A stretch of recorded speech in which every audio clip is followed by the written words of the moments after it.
Hola, hoy leeremos la saga Dune de Frank Herbert, libro segundo. 34. Dios creó a Arrakis para probar a los fieles. De La sabiduría de Muad'Dib por la princesa Irulan. En la tranquilidad de la caverna, Jessica oyó el crepitar de la arena sobre la roca mientras la gente se movía. La distante llamada de pájaros que Stilgar había dicho eran señales de sus centinelas. Ya habían quitado de las aberturas de la caverna los grandes sellos de plástico. Jessica vio cómo las sombras del atardecer avanzaban por las rocas y por la depresión que se extendía bajo ella. Sintió que el día llegaba a su fin, tanto en el calor seco como en las sombras. Sabía que su adiestrada conciencia no tardaría en proporcionarle eso que sin duda los Fremen ya tenían: la capacidad de sentir hasta el más mínimo cambio en la humedad del aire. ¿Cómo se habían apresurado a ajustarse los destiltrajes cuando abrieron la caverna? Alguien empezó a cantar en las profundidades de la cueva. Ima traba ócolo, y corenya ócolo. Jessica tradujo mentalmente. Esas son las cenizas, y esas las raíces. La ceremonia funeral por Jamis había comenzado. Contempló el ocaso arraqueno, las franjas de color que se desplegaban en el cielo. La noche empezaba a proyectar sus primeras sombras sobre las rocas y las dunas en la distancia. Pero el calor persistía. El calor la obligó a pensar en el agua, en que todo ese pueblo podía llegar a adiestrarse para tener sed solo en momentos determinados. Sed. Recordó las olas batiendo a la luz de la luna en Caladan, la espuma sobre las rocas como tela bordada, el viento cargado de humedad.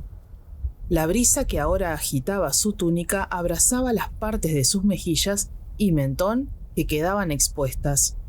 Los nuevos filtros nasales le molestaban y le hacían tener más presente aquel tubo que iba desde su rostro hasta las profundidades del traje para recuperar la humedad de su respiración.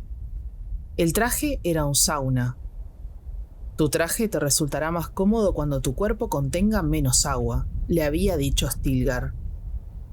Sabía que tenía razón, pero eso no le hacía sentirse más cómoda en aquel momento.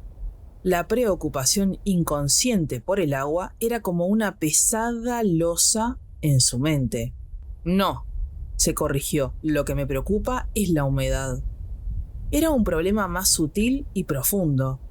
Oyó que unos pasos se acercaban.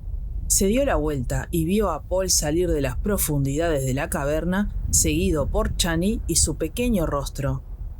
Tengo que tener en cuenta algo más, pensó Jessica. Hay que advertir a Paul sobre las mujeres. Una de estas mujeres del desierto no será nunca una esposa digna de un duque. Puede que una buena concubina, pero nunca una esposa. Después se preguntó, ¿acaso me he intoxicado con sus maquinaciones? Jessica sabía lo bien condicionada que estaba. Soy capaz de pensar en las necesidades matrimoniales de la nobleza sin ni siquiera recordar mi propio concubinato. Sin embargo, yo era algo más que una concubina. Madre. Paul se detuvo frente a ella, con Chani junto a él. Madre, ¿sabes lo que están haciendo ahí detrás? Jessica miró la sombría oscuridad de la capucha en la que se entreveían los ojos de Paul. Creo que sí. Chani me lo ha mostrado, porque se supone que debo verlo y dar mi consentimiento sobre la medida del agua. Jessica miró a Chani. Están recuperando el agua de Jamis, dijo Chani con voz nasal debido a los tampones. Es la norma. La carne pertenece a la persona, pero el agua pertenece a la tribu, excepto en el combate. Dicen que el agua es mía, explicó Paul. Jessica se preguntó por qué todo aquello despertaba de pronto su desconfianza. El agua del combate pertenece al vencedor, dijo Chani. Es así porque uno tiene que combatir sin el destiltraje. El vencedor tiene derecho a recuperar el agua que ha perdido en la lucha. No la quiero, murmuró Paul. sintió que formaba parte de muchas imágenes diferentes que se agitaban fragmentadas y al unísono. Y desconcertaba su visión interior. No estaba seguro de lo que iba a hacer, pero sí convencido de que no quería el agua destilada de la carne de Jamis. «Es agua», dijo Chani. Jessica se maravilló del tono en que lo había dicho. «Agua». ¿Cuánto significado detrás de un sonido tan simple? Recordó un axioma Bene Gesserit. La supervivencia es la capacidad de nadar en aguas extrañas. Y pensó, si queremos sobrevivir, Paul y yo tenemos que encontrar corrientes favorables en estas aguas extrañas. «Aceptarás el agua», dijo Jessica. Reconoció el tono de su propia voz. Había usado el mismo con Leto cuando le había dicho al desaparecido duque que aceptaría una gran suma que le ofrecían a cambio de su participación en una empresa cuestionable, solo porque el dinero contribuía a mantener el poder de los Atreides. En Arrakis el agua era dinero, lo había visto con claridad. Paul se quedó en silencio, a sabiendas de que haría lo que ella le había ordenado. No porque fuera una orden, sino porque el tono de voz que había usado su madre le obligó a reconsiderar las cosas. Rechazar el agua significaría quebrantar las costumbres Fremen que habían aceptado. Entonces Paul recordó las palabras del Kalima 467 de la Biblia Católica Naranja de Yue. «El agua es el inicio de toda vida», dijo. Jessica lo miró. «¿Dónde ha aprendido esa cita?», se preguntó. Jamás ha estudiado los misterios. «Así está dicho», dijo Chani. «Judicar mantiene. En el Yanama está escrito que el agua ha sido el origen de toda cosa creada». Jessica se estremeció de improviso y sin razón aparente, algo que la asustó mucho más que la propia sensación. Se dio la vuelta para disimular su turbación, justo cuando se ponía el sol. Un vehemente cataclismo de colores inundó el cielo mientras el astro desaparecía tras el horizonte. «Ha llegado la hora». La voz de Stilgar resonó por toda la caverna. «El arma de Jamis ha muerto. Jamis ha sido llamado por él, por Jai Hulud, quien ha decretado las fases de las lunas que se desvanecen cada día hasta terminar por convertirse en poco más que ramitas desecadas». La voz de Stilgar bajó de intensidad. «Así ha ocurrido con Jamis». Un palpable velo de silencio cubrió la caverna. Jessica vio moverse la sombra gris de Stilgar, una silueta fantasmal en las tenebrosas profundidades de la caverna. Miró de nuevo a la depresión y sintió el frescor de la noche. «Que se acerquen los amigos de Jamis», dijo Stilgar. Unos hombres se movieron detrás de Jessica y colocaron una cortina en la abertura. Se encendió solo un globo en las alturas del fondo de la caverna. Su resplandor amarillo reveló figuras humanas que se movían. Jessica escuchó el rumor del roce de las túnicas. Chani avanzó un paso, como atraída por la luz. Jessica se inclinó junto a la oreja de Paul y le dijo algo en el código familiar. «Obedécelos, haz lo mismo que ellos. Será una ceremonia simple para aplacar el recuerdo de Jamis». «Será mucho más que eso», pensó Paul. Experimentó una sensación lacerante en lo profundo de su conciencia, como si intentara aferrarse a algo que estaba en incesante movimiento. Chani se deslizó junto a Jessica y la cogió de la mano. «Ven, Sayadina, debemos sentarnos apartadas». Paul las observó mientras se perdían entre las sombras y lo dejaban solo. Se sintió abandonado. Los hombres que habían colocado la cortina se acercaron a él. «Ven, Usul». Dejó que lo guiaran y luego lo empujaron hacia el interior de un círculo de gente que se había formado alrededor de Stilgar, que se encontraba de pie bajo el globo y junto a un objeto informe y anguloso cubierto con una túnica que reposaba en el suelo de roca. Los asistentes se acuclillaron en el suelo a un gesto de Stilgar y sus túnicas sisearon al hacerlo. Paul hizo lo propio. Miró a Stilgar y se dio cuenta de que bajo el globo que tenía encima, sus ojos parecían dos profundos pozos y la tela verde brillaba alrededor de su cuello. Después, Paul dirigió su atención hacia el bulto cubierto que Stilgar tenía a sus pies y reconoció el mástil de un balisete que sobresalía de la tela. El espíritu deja el agua del cuerpo cuando se alza la primera luna, entonó Stilgar. Así está dicho. Cuando esta gente salga a la primera luna, ¿a quién llamará? A Jamis, dijeron los demás a coro. Stilgar giró sobre uno de sus talones y echó un vistazo por el círculo de rostros. Era amigo de Jamis, dijo. Cuando el halcón mecánico planeó sobre nosotros en el agujero de la roca, fue Jamis quien se aseguró de que estuviese a salvo. Se inclinó y levantó la túnica que cubría el bulto. Como amigo de Jamis, cojo estas ropas, es derecho del jefe. Se las echó al hombro y se irguió.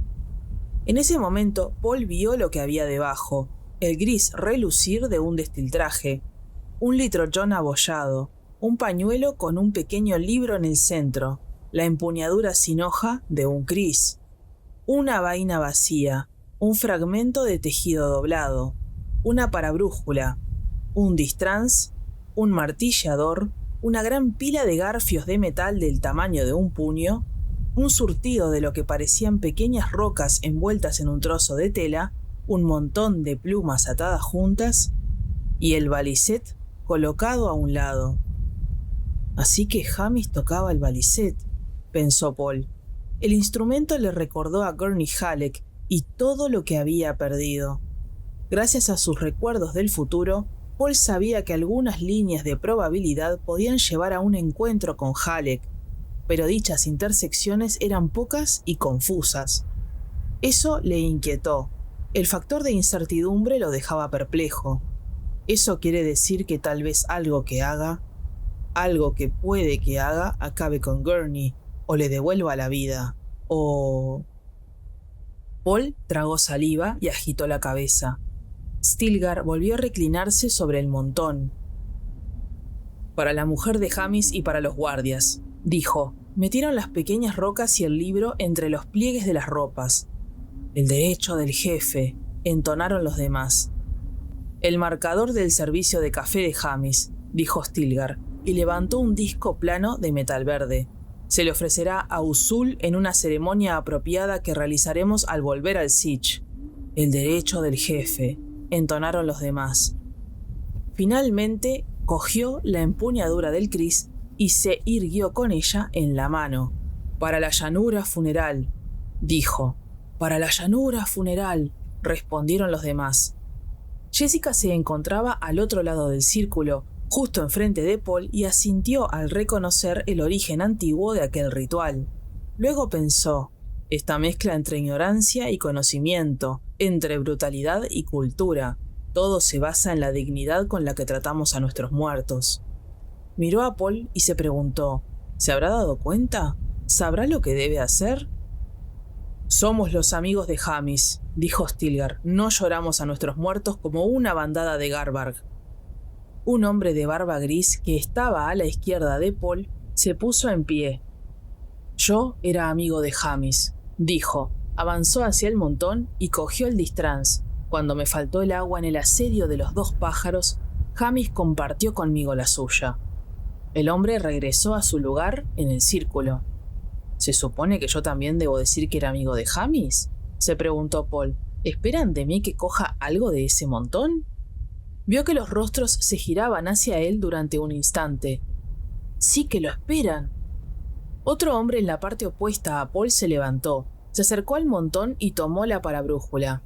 «Yo era amigo de Jamis», dijo. «Cuando la patrulla nos sorprendió en el recodo del risco y me hirieron, Jamis los distrajo y consiguió que los demás nos salváramos». Volvió a su lugar en el círculo. Paul vio de nuevo que las caras se giraban hacia él y captó la expectación que emanaba de ellos. Bajó la mirada, le tocaron un codo y una voz susurró: «¿Traerás la destrucción sobre nosotros?». «¿Cómo voy a decir que era su amigo?», se preguntó Paul. Otra silueta se separó del círculo frente a Paul, y cuando el encapuchado rostro llegó bajo la luz, reconoció a su madre. La mujer tomó un pañuelo del montón. Yo era amiga de Jamis, dijo, cuando el espíritu de los espíritus que estaba en él vio lo necesaria que era la verdad, aquel espíritu lo abandonó y perdonó a mi hijo. Jessica regresó a su sitio. Paul recordó el desprecio en la voz de su madre cuando, tras el combate, le había dicho: ¿cómo se siente uno al convertirse en un asesino? Los rostros se giraron hacia él una vez más y sintió rabia y miedo en el grupo. Paul recordó un fragmento de un libro-film que su madre le había proyectado una vez sobre el culto a los muertos. Supo lo que tenía que hacer.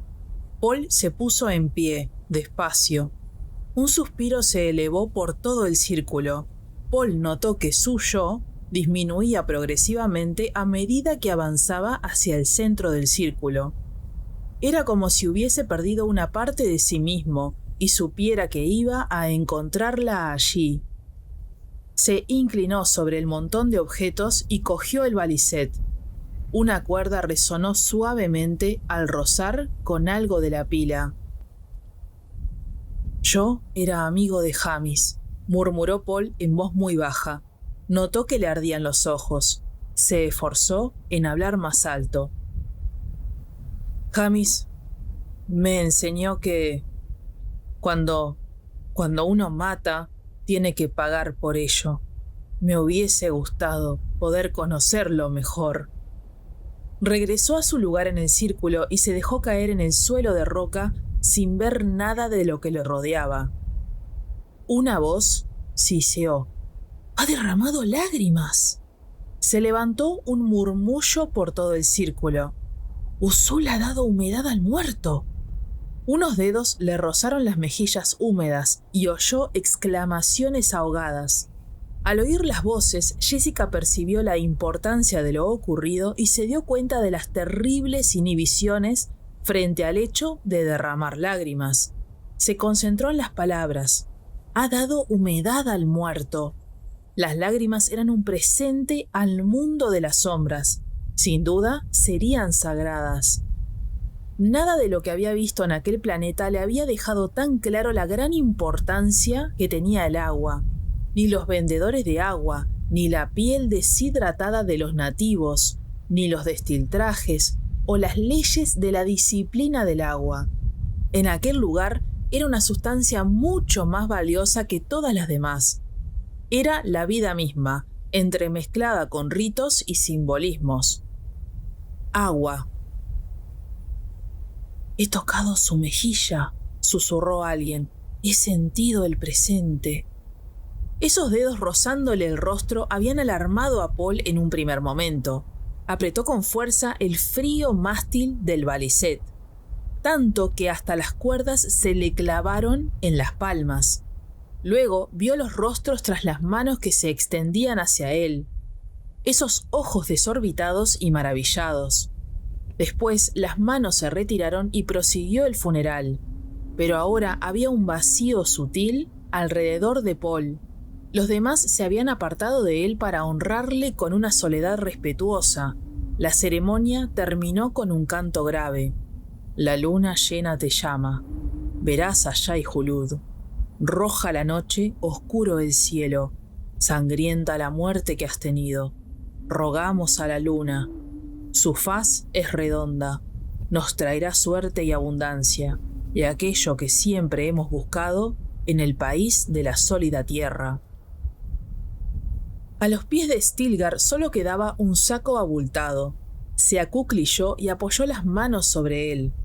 Alguien acudió a su lado e hizo lo propio. Paul reconoció el rostro de Chani bajo las sombras de la capucha.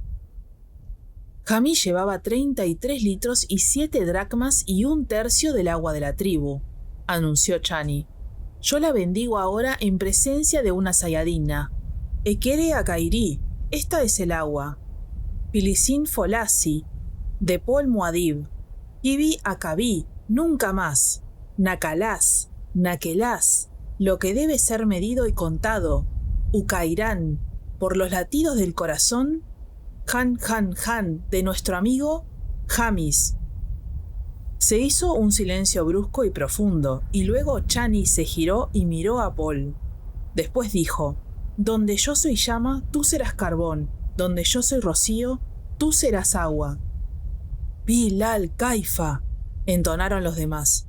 Esta parte es para Muad'Dib, anunció Chani, que la conserve para la tribu y la preserve de las pérdidas descuidadas, que sea generoso en los momentos de necesidad, que la transmita cuando llegue su momento, por el bien de la tribu. Bilal Kaifa, entonaron los demás. Debo aceptarla, pensó Paul. Se levantó poco a poco y se colocó junto a Chani. Stilgar dio un paso atrás para dejarle sitio y le quitó el baliset de la mano con cuidado. «Arrodíllate», dijo Chani. Paul se arrodilló. Llevó las manos al saco de agua y las dejó apoyadas sobre la resistente superficie. «Por esta agua la tribu te acepta», dijo. «Jamis la ha abandonado. Cógela en paz». Se levantó y tiró de Paul para que hiciese lo propio.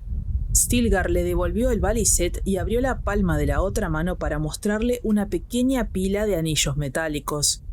Paul los miró y vio que eran de tamaños diferentes y que brillaban bajo la luz del globo. Chani cogió el más grande y se lo puso en un dedo. 30 litros, dijo. Fue cogiendo el resto uno a medida que se los enseñaba a Paul y los contaba. 2 litros, 1 litro, 7 medidas de agua de 1 dracma cada una, 1 medida de agua de 1/3 de dracma. Los mantuvo en alto en sus dedos para que Paul los viese. ¿Los aceptas?, preguntó Stilgar. Paul tragó saliva y asintió. Sí. Después te enseñaré cómo sujetarlos a un pañuelo para que no tintineen y traicionen tu presencia cuando necesites silencio, dijo Chani al tiempo que le tendía la mano. ¿Puedes guardarlos por mí?, preguntó Paul. Chani miró desconcertada a Stilgar. El hombre sonrió. Paul Muad'Dib, que es Usul, aún no conoce nuestras costumbres, Chani, dijo. Guarda sus medidas de agua sin compromiso hasta que llegue el momento de mostrarle cómo llevarlas. Ella asintió. Cogió un pedazo de tela de debajo de su ropa y lo pasó por los anillos. Los ató por debajo y por encima con un nudo complicado. Titubeó y luego se los metió en el fajín bajo la túnica. Hay algo que se me ha escapado, pensó Paul. Notaba una burla irónica a su alrededor. Cierto aire desenfadado que su mente relacionó con un recuerdo de su memoria presciente. Medidas de agua ofrecidas a una mujer. Un ritual de noviazgo. «Maestros del agua», llamó Stilgar. Los demás se alzaron entre el siseo de las túnicas. 2 hombres dieron un paso al frente y cogieron el saco de agua. Stilgar bajó el globo para cogerlo y lideró el camino hacia las profundidades de la caverna. Paul se apresuró detrás de Chani y vio los densos reflejos del globo en las paredes de piedra, la manera en la que danzaban las sombras. La expectación que revoloteaba en el ambiente también le indicó que el ánimo había regresado a los demás. Jessica reprimió el pánico mientras la empujaban contra los cuerpos que se apresuraban para avanzar y la arrastraban unas manos firmes. Había reconocido fragmentos del ritual, identificando los rastros de Chakobsa y de Botany Jib en las palabras. Y era consciente de la violencia salvaje que podía desencadenarse de improviso en esos momentos aparentemente tranquilos. Han, Han, Han, pensó, adelante, adelante, adelante. Era como un juego de niños que, en manos de adultos, había perdido toda inhibición. Stilgar se detuvo frente a una pared de roca amarilla, presionó la mano sobre un saliente y la pared se hundió ante ellos en silencio para revelar una abertura irregular. Pasó delante y llevó al grupo a través de una pared llena de alveolos hexagonales. Al pasar, Paul sintió un soplo de aire fresco. El chico se giró hacia Chani, con mirada inquisitiva, y le tiró del brazo. «El aire está húmedo», dijo. «Shh», dijo ella. Detrás de ellos un hombre dijo: Esta noche hay mucha humedad en la trampa. Así es como Jamis nos hace saber que está satisfecho. Jessica atravesó la puerta secreta y oyó que se cerraba a sus espaldas. Vio cómo los Fremen reducían la marcha al pasar ante los alveolos hexagonales y también sintió la corriente de aire húmedo. «Una trampa de viento», pensó. «Han escondido una trampa de viento en algún lugar de la superficie para que el aire llegue a estas regiones más frías donde se precipita la humedad que hay en él». Atravesaron otra puerta rocosa con esos alveolos hexagonales encima, y la puerta se cerró a sus espaldas. La sensación de humedad en el aire ahora era claramente perceptible para Jessica y Paul. Delante del grupo, el globo que Stilgar llevaba en las manos descendió hasta la altura de las cabezas que se arremolinaban frente a Paul. Luego notó bajo sus pies unos escalones que se curvaban hacia la izquierda. La luz se reflejó en las cabezas encapuchadas y en los movimientos en espiral de la gente al tiempo que descendían por las escaleras. Jessica sintió el aumento de la tensión a su alrededor, la presión del silencio que le agarrotaba los nervios con apremio. Los peldaños terminaron y el grupo atravesó otra puerta. La luz del globo se dispersó en un enorme espacio abierto con un altísimo techo curvado. Paul sintió que la mano de Chani le tocaba el brazo. Oyó el ruido de gotas que caían en aquel ambiente tan frío. Notó la absoluta inmovilidad que se apoderó de los Fremen en aquella atmósfera catedralicia que creaba la presencia del agua. «He visto este lugar en un sueño», pensó. Era frustrante y tranquilizador al mismo tiempo. En algún momento de su futuro, siempre estaban las hordas fanáticas que lo arrasaban todo en su nombre a lo largo del universo. El estandarte verde y negro de los Atreides se convertía en un símbolo de terror. Legiones salvajes cargarían a la batalla lanzando su grito de guerra: «¡Muad'Dib!». «Eso no debe ocurrir», pensó. «No puedo permitirlo». Pero al mismo tiempo sintió en su interior la desesperada conciencia racial, su terrible finalidad, y supo que sería casi imposible desviar a ese terrible destructor. Estaba concentrando fuerza y empuje. Si Paul moría en ese momento, todo continuaría a través de su madre y de su hermana aún no nacida. Nada lo detendría salvo la muerte de todo aquel grupo allí y ahora, incluidos su madre y él. Paul miró a su alrededor y vio al grupo desplegado en una larga fila.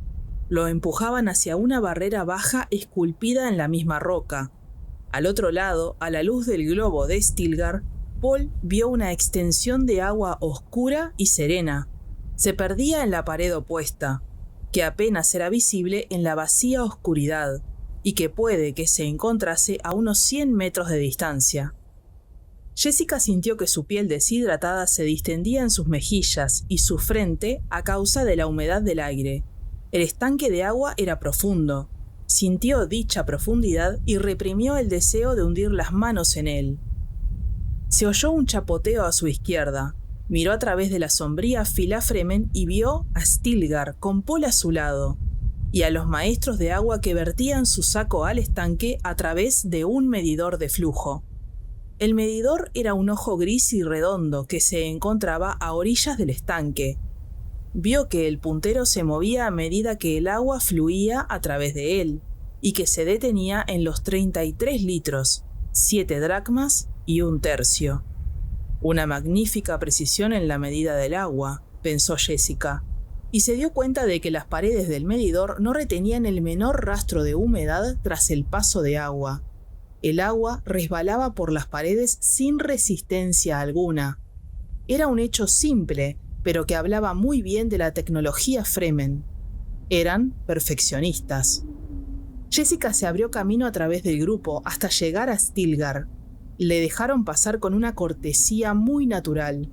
Notó la mirada ausente de los ojos de Paul, pero el misterio de ese gran estanque de agua dominaba sus pensamientos. Stilgar la miró. «Algunos de los nuestros tienen urgente necesidad de agua», explicó. «Sin embargo, pueden venir hasta aquí y no tocarla. ¿Lo entiendes?» «Lo creo». respondió ella. Stilgar miró hacia el estanque. Hay más de 38 millones de decalitros, dijo, ocultos y bien protegidos de los pequeños hacedores, a un buen recaudo. Un tesoro, dijo ella. Stilgar levantó el globo y la miró directamente a los ojos. Es mucho más que un tesoro. Tenemos millones de escondrijos como este. Solo unos pocos de los nuestros los conocen todos. La dio la cabeza y el globo acentuó las sombras amarillas en su rostro y en su barba. ¿Oís eso? Escucharon. El gotear del agua precipitada por la trampa de viento llenaba la vasta sala con su presencia. Jessica vio el éxtasis reflejado en los rostros del inmóvil y fascinado grupo. Solo Paul parecía ajeno a esa sensación.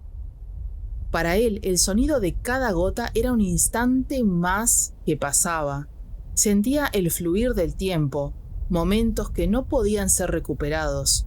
Sintió la necesidad de tomar una decisión, pero era incapaz de moverse. Hemos calculado nuestras necesidades con precisión, explicó Stilgar. Cuando hayamos alcanzado la cantidad requerida, podremos cambiar el rostro de Arrakis. Un murmullo de respuesta surgió de todo el grupo. Bilal Kaifa. Atraparemos las dunas bajo plantaciones de hierba, dijo Stilgar, y su voz se volvió más fuerte. Mantendremos el agua en el suelo con árboles y raíces. Bilal Kaifa, entonaron los demás. Cada año los hielos polares se retraen, dijo Stilgar. Bilal Kaifa, cantaron. Convertiremos a Arrakis en un hogar. Habrá lentes derretidoras en los polos, lagos en las zonas templadas y solo el desierto profundo para el hacedor y su especia. ¡Bilal Kaifa! Y en el futuro ningún hombre tendrá necesidad de agua. La sacará de pozos, lagos y canales. Fluirá libremente por los kanats para alimentar nuestras plantas. Estará allí para que cualquiera pueda tomarla. Será de todos. Bastará con que uno extienda su mano. ¡Bilal Kaifa! Jessica sintió la religiosidad de las palabras y notó que reaccionaba por instinto de manera reverencial. Han hecho una alianza con el futuro, pensó. Tienen una montaña que escalar. Es el sueño del científico, pero este pueblo sencillo, estos campesinos, se han apoderado de él.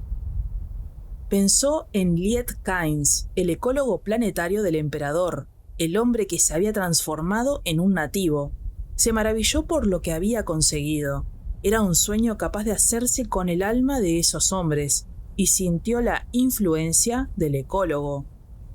Los hombres estarían dispuestos a morir para conseguirlo. Ese era otro de los ingredientes esenciales que necesitaría su hijo, un pueblo con un objetivo. Sería muy fácil suscitar fervor y fanatismo en un pueblo así. Podría empuñarlo como una espada para reconquistar su lugar. Ahora debemos partir, anunció Stilgar. Esperaremos a que se alce la primera luna. Cuando Jamis esté a salvo y de camino, volveremos a casa. El grupo comunicó sus reticencias entre susurros, pero le dio la espalda a la barrera de agua y empezó a subir por las escaleras. Paul iba detrás de Chani y sintió que un momento vital acababa de escapársele de las manos, que había dejado pasar una decisión esencial y que ya era prisionero de su propio mito. Sabía que había visto antes aquel lugar en un fragmento de un sueño presciente en el lejano Caladan, pero en aquel lugar había detalles que nunca había visto antes. Volvió a percibir el sentido de la maravilla ante las limitaciones de su poder. Era como si cabalgase en una ola del tiempo, a veces en el interior, a veces en la cresta, y a su alrededor el resto de las olas se alzaran y cayeran, revelando y escondiendo lo que había en la superficie. Y, por encima de todo, estaba la salvaje yihad que siempre se mostraba ante él, la violencia y la matanza. Era como un promontorio que dominase las olas. El grupo atravesó la última puerta y entró en la caverna principal. Se selló la puerta y se apagaron las luces. Los huecos de la caverna volvieron a quedar abiertos y dejaron al descubierto la noche y las estrellas que resplandecían sobre el desierto. Jessica avanzó hacia el borde reseco que daba al exterior y levantó la vista hacia las estrellas.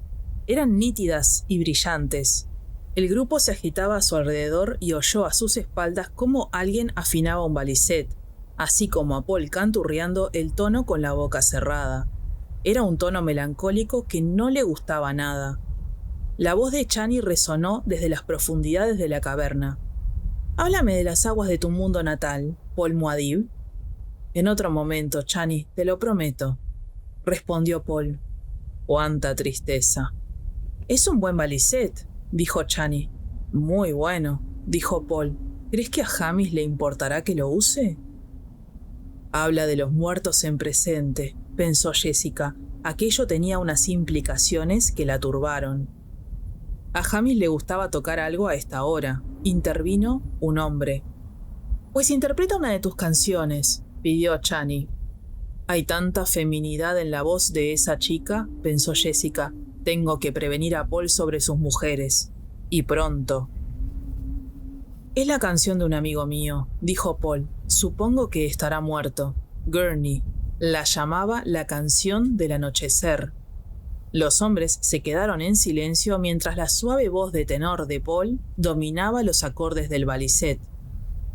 «En este cielo de cenizas ardientes, un sol dorado se pierde en el crepúsculo. Qué sentidos locos, perfume de desesperación, son los consortes de nuestros recuerdos». Jessica sintió cómo las palabras retumbaban en su pecho, gentiles y cargadas de sonidos que de pronto hicieron que fuese muy consciente de sí misma, de su cuerpo y de sus necesidades. Escuchó tensa e inmóvil. «Perlas de incienso en el requiem de la noche, son para nosotros. Qué alegría, entonces, resplandece, luminosa en tus ojos. Qué amores sembrados de flores atraen nuestros corazones. Qué amores sembrados de flores aplacan nuestros deseos». Jessica notó el silencio prolongado que siguió a la última nota sostenida que quedó vibrando en el aire. «¿Por qué mi hijo le ha cantado una canción de amor a esa chica?», se preguntó. Sintió un miedo repentino. Notó cómo la vida se encabritaba a su alrededor y no podía aferrar las riendas. ¿Por qué ha elegido esa canción? A veces los instintos son ciertos. ¿Por qué lo ha hecho? Paul se quedó en silencio en la oscuridad con un único pensamiento dominando su conciencia. «Mi madre es mi enemiga, no lo sabe, pero lo es. Ella es la responsable de la yihad. Me ha dado a luz, me ha adiestrado. Es mi enemiga».